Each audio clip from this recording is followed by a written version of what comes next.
ഒരു ഗംഭീര സ്റ്റാൻഡ് പെർഫോമൻസുമായിട്ട് എത്തുന്നു ഇന്ദു.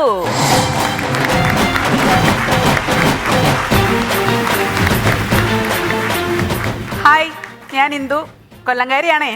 എന്നെ കണ്ടപ്പോൾ തന്നെ നിങ്ങൾക്ക് മനസ്സിലായി കാണും എൻ്റെ കണ്ടന്റ് എന്താണെന്നുള്ളത്. അതെ, വിഷു ആണ് ഇന്നത്തെ കണ്ടന്റ്. വിഷു ഒക്കെ അല്ലേ, നമുക്ക് നല്ലൊരു വിഷു പാട്ടോട് കൂടി തുടങ്ങാം. എനിക്ക് പാടാനൊന്നും അറിയില്ല, പിന്നെ നിങ്ങൾ ആരെങ്കിലും നിർബന്ധിച്ചാൽ ഞാനൊരു 2 വരി പാടത്തില്ല. ആ നിർബന്ധിക്കുന്നവർ ഇവിടെ വന്ന് പാടേണ്ടി വരും.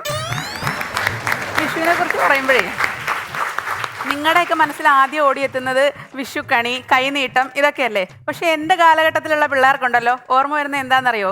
മീശമാധവനിൽ പിള്ളേശനെ കണി കാണിച്ചത്. ആരുടെയെങ്കിലും മനസ്സിലൂടെയൊക്കെ ഇപ്പോൾ ഒരു സീൻ പോയിട്ടുണ്ടാവും അല്ലേ? പിന്നെ ഈ വിഷുവിന് ഏറ്റവും കൂടുതൽ ജാട കാണിക്കുന്ന ഒരു ടീമുണ്ട്. ആരാന്നറിയാവോ? നമ്മുടെ ഈ തെരഞ്ഞെടുപ്പ് അടുക്കുമ്പോൾ നമ്മൾ വോട്ടർമാരിടുന്നൊരു ജാടയുണ്ട്. അമ്മാതിരി ജാടയാണെന്നേ. ആരാന്നറിയുവോ? വേറെ ആരുമല്ല, ദേ നമ്മുടെ ഈ കണിക്കൊന്ന. വിഷുവിന് ഒരാഴ്ച മുന്നേ വരെ ഒരില പോലും കാണാതെ പൂത്ത് തളിർത്തങ്ങനെ നിൽക്കും. തലേ ദിവസം ഒന്ന് ചെന്ന് നോക്ക്, മൊത്തം താഴെ കാണും. എല്ലാ സിനിമയിലെ നായികയ്ക്ക് എൻട്രി കൊടുക്കാൻ നേരം കുറേ മോളിൽ നിന്ന് വീഴുന്നു, മഞ്ഞപ്പൂ താഴെ കിടക്കുന്നു. അതൊക്കെ നായികയ്ക്കാന്ന് പറയാം. ഈ കൊന്നയ്ക്ക് ഇത് എന്തിൻ്റെ അഹങ്കാരമെന്ന് അറിഞ്ഞില്ല ഇതെല്ലാം കൂടെ പൊഴിഞ്ഞ് താഴെ കിടക്കുന്നത്. എനിക്കാണെങ്കിൽ കഴിഞ്ഞ കൊല്ലം ഇത് കണ്ടപ്പം ഒടുക്കലത്തെ ദേഷ്യം വന്നു. ഞാൻ എന്ത് ചെയ്തെന്നറിയാവോ? ഇതേലെ ഒരു 10-15 എണ്ണം അങ്ങ് വാങ്ങിച്ച് ആ കൊന്നമരത്തെ മൊത്തം കെട്ടി അങ്ങ് തൂക്കി. ഓ, അത് കണ്ടപ്പോൾ എനിക്ക് എന്തൊരു മനസ്സമാധാനം. ഞാൻ അങ്ങനെ മനസ്സമാധാനത്തിൽ ഇരിക്കുമ്പോൾ ഉണ്ടല്ലോ, എൻ്റെ വീടിൻ്റെ അപ്പുറത്തുള്ള ഒരു പയ്യൻ, അന്നൊക്കെ നമ്മൾ ഈ കൊന്നപ്പൂ പറിച്ചു കൊടുത്താൽ ഉണ്ടല്ലോ 20 രൂപ 10 രൂപയൊക്കെ കിട്ടും. അപ്പോൾ ഇവൻ വന്നിട്ട് എന്നോട് പറയുകയാണേ, ചേച്ചി അതിൽ നിന്ന് ഒരു കൊപ്പ് എനിക്ക് തരുമോ? ഞാൻ കൊണ്ടുപോയി 20 രൂപയ്ക്ക് കൊടുക്കാനാന്ന്. ഞാൻ 50 രൂപ കൊടുത്ത് വാങ്ങിച്ച ഈ സാധനം അവന് ഞാൻ 20 രൂപയ്ക്ക് കൊടുക്കാനെന്ന്. ഞാൻ പിന്നെ പണ്ടേ പാവമാണെന്ന് നിങ്ങൾക്ക് എല്ലാവർക്കും അറിയാമല്ലോ. ഞാൻ പറഞ്ഞ്, എടാ പൊന്നുമോനെ, നീ വല്ലവൻ്റെ പറമ്പിൽ പുല്ല് കണ്ടിട്ട് പശുവിനെ വളർത്താൻ നിൽക്കല്ലേ എന്ന്. അവൻ ശക്തിമാൻ പോകുന്നതിനേക്കാളും വേഗത്തിൽ അപ്രത്യക്ഷനായി. പക്ഷേ ഈ കണിക്കൊന്നുകൊണ്ട് ഒരു പ്രയോജനം ഉണ്ടായില്ലെന്ന് പറയാൻ പറ്റില്ല. കഴിഞ്ഞ ഓണത്തിനുണ്ടല്ലോ എൻ്റെ വീട്ടിലെ പിച്ചി, ജമന്തി, മുല്ല എന്തിനേറെ പറയുന്നു, ചേന വരെ പൂത്ത്. കാര്യം എന്താ? ഇല്ലെങ്കിൽ ഇവർക്കറിയാം ഓണത്തിന് ഞാൻ പ്ലാസ്റ്റിക്കിൻ്റെ അത്തപ്പൂക്കളം വാങ്ങി വെക്കുമെന്ന്. പക്ഷെ എന്തൊക്കെ പറഞ്ഞാലും ഉണ്ടല്ലോ, പണ്ടത്തെ വിഷുവായിരുന്നു നല്ലത്. കാര്യം അന്നൊക്കെ ആദ്യം കണി കാണുന്നത് ഞാനാണ്. നിങ്ങളിപ്പോൾ ഇതുപോലെ ഓട്ടുരുളിയിൽ എന്തൊക്കെയുണ്ട്, വെള്ളരി, ആപ്പിള്, ഓറഞ്ച്, കൃഷ്ണൻ എല്ലാം ആയിട്ട് കണി കാണുമല്ലോ. പക്ഷെ എൻ്റെ കണിയുണ്ടല്ലോ ഇൻസ്റ്റൻറ്റ് കണിയാണ്. കണ്ണ് തുറന്ന് നേരെ നോക്കിയാൽ കാണാം. വേറെ ഒന്നുമില്ല, ഞാൻ ഉറങ്ങാൻ പോകുമ്പം ഒരു കയറ് വലിച്ച് നേരെ കെട്ടും. അതിൽ ഇതേ കണക്ക് ഒരു കൊമ്പ് കണിക്കൊന്ന, ഇപ്പുറത്തൊരു കൃഷ്ണനെ തൂക്കിയിടും, ഇപ്പുറത്തൊരു മത്തങ്ങയും കാണും. കണ്ണ് തുറന്നാൽ ആദ്യം അത് കാണാം. പക്ഷെ ഒരു വർഷം ഉണ്ടല്ലോ, ഞാൻ നോക്കുമ്പോൾ മറ്റേ മത്തം കാണുന്നില്ല. പെട്ടെന്ന് തിരിഞ്ഞ് ഇപ്പുറം നോക്കിയപ്പം, എടാ എൻ്റെ അനിയത്തിയുടെ തലയും കാണുന്നില്ല. ഇത് വന്ന് വീണത് ഇവളുടെ മുഖത്തായിരുന്നേ, അതുകൊണ്ട് മാസ്ക് പോലിരുന്നു, മനസ്സിലായില്ല. അതാണ്. ഇനിയിപ്പം വിഷുക്കണിയൊക്കെ കഴിഞ്ഞ സ്ഥിതിക്ക് കൈനീട്ടമാണല്ലോ. നിങ്ങൾക്കൊക്കെ കൈനീട്ടമായിരിക്കും കിട്ടിയിട്ടുണ്ടാവുക. പക്ഷെ ഞാൻ അന്നും കട്ടെടുക്കുമായിരുന്നേ. വേറെ ഒന്നിനുമല്ല. നിങ്ങൾ ആരെങ്കിലും ബോട്ട് ഓടിച്ചിട്ടുണ്ടോ? ബോട്ട് ഇല്ല, ഞാൻ ഓടിച്ചിട്ടുണ്ട്. എണ്ണ ഒഴിച്ച് തിരിയിട്ട് കത്തിച്ച 1 മണിക്കൂർ ബക്കറ്റിനകത്ത് കിടന്ന് കറങ്ങും. വെറും 20 രൂപ. പക്ഷേ ഈ 20 രൂപ എൻ്റെ അമ്മയോട് ചോദിച്ചാൽ ഉണ്ടല്ലോ, ഏതാണ്ട് ടൈറ്റാനിക്ക് വാങ്ങിത്തരാൻ പറഞ്ഞ എക്സ്പ്രഷൻ അമ്മയിടും. അതുകൊണ്ട് കട്ടെടുക്കാതെ വേറെ നിവർത്തിയില്ലല്ലോ. അപ്പം വിഷുവിൻ്റെ കണിയും കൈനീട്ടവും കഴിഞ്ഞ സ്ഥിതിക്ക് നമുക്ക് വിഷു സദ്യ ഉണ്ണാം. ഏകദേശം 8 കൂട്ടം തൊടുകറികളും പായസവും എല്ലാം കൂട്ടി ഉണ്ണും. ഞാനല്ല, നിങ്ങൾ. ഞങ്ങളുടെ വീട്ടിൽ എങ്ങനെയാണെന്നറിയാമോ സദ്യ? നീട്ടി ഒരു ഇല അങ്ങോട്ടിടും. അമ്മ മറ്റേ കലത്തോടെ എടുത്തോണ്ട് വന്ന് ഒറ്റ കമത്ത. എന്താ? വിഷുവിൻ്റെ അന്ന് ഉച്ചയ്ക്ക് കാർത്തിക പുഴുക്ക്. അത് എൻ്റെ വീട്ടിൽ മാത്രമുള്ള അപൂർവ സദ്യയാണ് കേട്ടോ. ഇനിയിപ്പം പായസത്തെക്കുറിച്ച് പറഞ്ഞാൽ ഓണത്തിനെങ്ങാനും വെച്ചാലായി. പക്ഷേ ഉണ്ടല്ലോ, ഈ പായസം മിക്സ് ഇറങ്ങിയൊരു സമയമുണ്ട്. അങ്ങനൊരു സമയത്ത്, ഈ വിഷുവിൻ്റെ സമയത്ത് എൻ്റെ അമ്മൂമ്മയ്ക്ക് ഭയങ്കര ആഗ്രഹം പായസം ഉണ്ടാക്കണമെന്ന്. അന്നാണെങ്കിൽ ഈ പായസം ഉണ്ടാക്കുന്ന വിധമൊന്നും ഇതിലില്ല. എങ്കിലും അമ്മൂമ്മ ഒരു പാക്കറ്റ് വാങ്ങിച്ചുകൊണ്ട് വന്ന്, വീട്ടിൽ പശുവുണ്ട്, പാലുള്ളതിൻ്റെ അഹങ്കാരം, ഒരു ചരുവ നിറയെ പാലിനകത്ത് ഈ ഒരു പാക്കറ്റ് ഇട്ട് കലക്കി. ശരിയാവുന്നില്ല. അപ്പം അമ്മൂമ്മയ്ക്ക് ഒരു ഐഡിയ, കുറച്ച് മാവ് പൊടിയിട്ട് കഴിഞ്ഞാൽ കുറുകുമല്ലോ. കുറച്ച് മാവിട്ടു, ശരിയായില്ല. വീണ്ടും മാവിട്ടു, ശരിയായില്ല. വീണ്ടും മാവിട്ടു, അതാ വിജയിച്ചിരിക്കുന്നു. അടിപൊളി മധുരമുള്ള കാടി ആ വർഷം വിഷുവിന് എൻ്റെ വീട്ടിലെ പശു കുടിച്ചു. അതിൻ്റെ നന്ദി ആ ഒരു വർഷം മുഴുവൻ പശു അവിടെ കാണിക്കുകയും ചെയ്തു.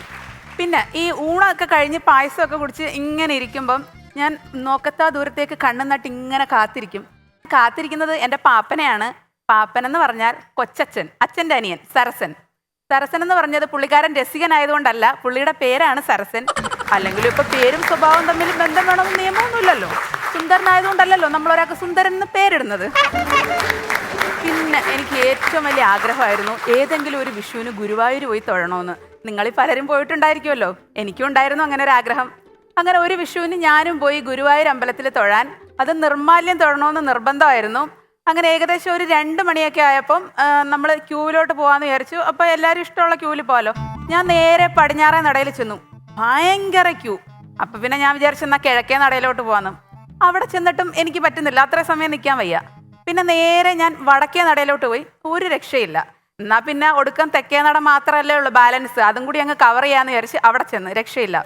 ഏകദേശം ഒരു 4 റൗണ്ട് ഞാൻ ഇങ്ങനെ ചുറ്റി നടന്ന് അവസാനം മാരത്തോൺ ഓടി തോറ്റ പോരാളിയെ പോലെ ഞാൻ അങ്ങനെ കുഴഞ്ഞിരിക്കാൻ ഭാവിച്ചപ്പം അവിടെ മൈക്കിൽ അനൗൺസ് ചെയ്യുന്നു, കൊല്ലത്ത് നിന്നും വന്നിട്ടുള്ള ഇന്ദു എത്രയും വേഗം വണ്ടിയുടെ അടുത്തേക്ക് വരേണ്ടതാണ്, ബാക്കിയുള്ളവരെല്ലാം തൊഴുതിട്ട് ഇവിടെ കാത്തു നിൽക്കുന്നു.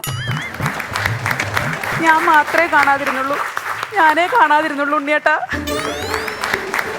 ഏറ്റവും കൂടുതൽ പൈസ പൊട്ടിച്ച് ഞങ്ങൾ ആഘോഷിച്ച വിഷു അത് കഴിഞ്ഞ വർഷമായിരുന്നു. അതും എൻ്റെ അറുത്ത കൈക്ക് ഉപ്പ് തേക്കാത്ത അമ്മുമ്മ 5000 രൂപയ്ക്ക് പടക്കം വാങ്ങിച്ച് പൊട്ടിച്ചു. വിഷുവിനോടുള്ള ആത്മാർത്ഥത കൊണ്ടല്ല, തൊട്ടപ്പുറത്ത് വീട്ടിൽ താമസിക്കുന്ന തമിഴ്നാട്ടുകാരുള്ള ശത്രുത കൊണ്ടാണ്. അവര് ദീപാവലിക്ക് പടക്കം പൊട്ടിക്കുമല്ലോ, അത് കാണുമ്പോൾ എൻ്റെ അമ്മൂമ്മയ്ക്ക് തീരെ സഹിക്കത്തില്ലെന്നേ. പുള്ളിക്കാരത്തി ഞങ്ങളെ എല്ലാം പെരയ്ക്കകത്ത് പിടിച്ചിട്ട് അങ്ങ് കഥ അടയ്ക്കും. അങ്ങനെ ഈ പകരം വീട്ടാൻ കിട്ടിയ അവസരമാണല്ലോ വിഷുവിന്. അങ്ങനെ വിഷു വന്നു, അമ്മുമ്മ പടക്കം മേടിച്ചു. പക്ഷേ മറ്റവരെ കാണിക്കണമല്ലോ. അങ്ങനെ ഏകദേശം അവരുടെ വീട്ടിൻ്റെ വാതൊക്കെ കൊണ്ടുവച്ച് ഒരു പടക്കം പൊട്ടിച്ചു. പിന്നെ കരോപ്പും മത്തപ്പും ഇതൊക്കെ കണ്ടപ്പം ആ പാട്ടിയുടെ കൊച്ചുമോനുണ്ട് കേട്ടോ, അവന് ഭയങ്കര സന്തോഷം. അവൻ നല്ല ബഹളം വെക്കാൻ തുടങ്ങി. അവിടെ നിന്ന് കൈ കൊട്ടുന്നു, ചിരിക്കുന്നു. അപ്പോഴത്തേക്ക് പാട്ടി ഇങ്ങോട്ട് ഇറങ്ങി വന്ന് കത്താതെ കത്താതെ. ഇത് കേട്ടിട്ട് എൻ്റെ അമ്മുമ്മ, ഓഹോ ഞാൻ പൈസ കൊടുത്ത് വാങ്ങിച്ച പടക്കം പൊട്ടരുതെന്ന് നീ നിന്റെ വീട്ടിൽ നിന്ന് പ്രാർത്ഥിക്കുന്നു എന്നും പറഞ്ഞ് അകത്തിരുന്ന പടക്കം എല്ലാം കൂടി എടുത്തുകൊണ്ട് വന്ന് കൂട്ടിയിട്ടങ്ങ് കത്തിച്ചു. അടിപൊളി. തൃശ്ശൂർ പൂരത്തിന് മറ്റേ വെടിക്കെട്ട് നിന്ന് കത്തുന്ന പോലെ അരമണിക്കൂർ നിന്നങ്ങ് പൊട്ടി. അവിടുത്തെ എരുത്തില് കോഴിക്കോട് ലൈൻ കമ്പി പോസ്റ്റ് വിത്ത് ട്രാൻസ്ഫോമർ. മറ്റേ ഫയർഫോഴ്സുകാർ വന്ന് തീ അണച്ചു വന്നു. ഒരു 3.25 മണിക്കൂർ എടുത്ത്, അത്രേ ഉള്ളൂ. പിന്നെ KSEBക്കാർ വന്ന് ഫൈൻ അടിച്ചു വന്നു. ഒരു 1,60,000 രൂപ. അങ്ങനെ അടിപൊളി വിഷുവായിരുന്നു കഴിഞ്ഞ കൊല്ലം.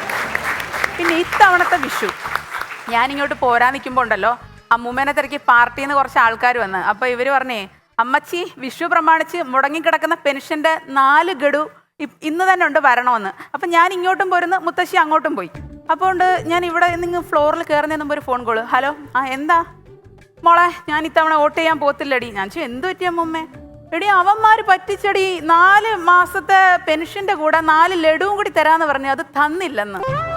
അപ്പോൾ കൊല്ലത്തുള്ള എൻ്റെ പ്രിയപ്പെട്ട സ്ഥാനാർത്ഥികളെ, ആരെങ്കിലും ഒരു വോട്ടിന് തോറ്റാൽ അതെൻ്റെ അമ്മുമ്മയാണ് ചെയ്യാത്തത്, വെറും ഒരു ലഡുവിൻ്റെ പേരിൽ. അപ്പോൾ എല്ലാവർക്കും എൻ്റെ ഹൃദയം നിറഞ്ഞ വിഷു ആശംസകൾ. അടുത്തതായിട്ട് ഈ വർഷത്തെ വിഷു കൈനീട്ടം തരാൻ വേണ്ടി രമേശ് ചേട്ടൻ ഇങ്ങോട്ട് വരുന്നതും കാത്ത് ഞാനിവിടെ നിൽക്കുന്നു.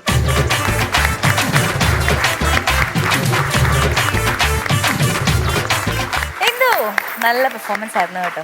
ഇതെന്താ ഇത് കയ്യിൽ കൊന്നപ്പോ ഡ്രസ്സിൽ കൊന്നപ്പോ നന്നായിട്ടുണ്ട് കേട്ടോ. സ്വന്തമായിട്ട് ചെയ്തതാണ്, മനോഹരമായിട്ടുണ്ട് കേട്ടോ, നന്നായിട്ടുണ്ട്. നല്ല തമാശകളൊക്കെ ആയിരുന്നു. ചോദിക്കാം, ഇന്ദു ആ കണിയുടെ കൂടെ വന്ന ആരെ പോലെ ഐശ്വര്യമായിട്ട് നിൽക്കുന്ന കയ്യിലൊരു കൊന്ന മാല മുല്ലപ്പൂ എല്ലാം കൂടെ ഇരിക്കുന്നു.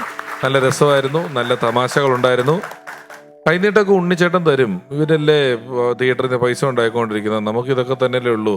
ഈ ഓറഞ്ച് തന്നെ ഇത് കഴിഞ്ഞാൽ വിൽക്കാൻ പാകത്തിന് ഞാനിരിക്കുന്നത്. അപ്പം നല്ല പരിപാടിയായിരുന്നു, സൂപ്പറായി കേട്ടോ. ടൈമിൽ നിങ്ങൾ പങ്കെടുക്കുവാൻ താല്പര്യപ്പെടുന്നുണ്ടെങ്കിൽ funsupon@gmail.com നിങ്ങളുടെ ഡീറ്റെയിൽസ് മെയിൽ ചെയ്യുക. ഒപ്പം താഴെ കാണുന്ന വാട്സ്ആപ്പ് നമ്പറിലേക്ക് ഡീറ്റെയിൽസ് അയക്കുക.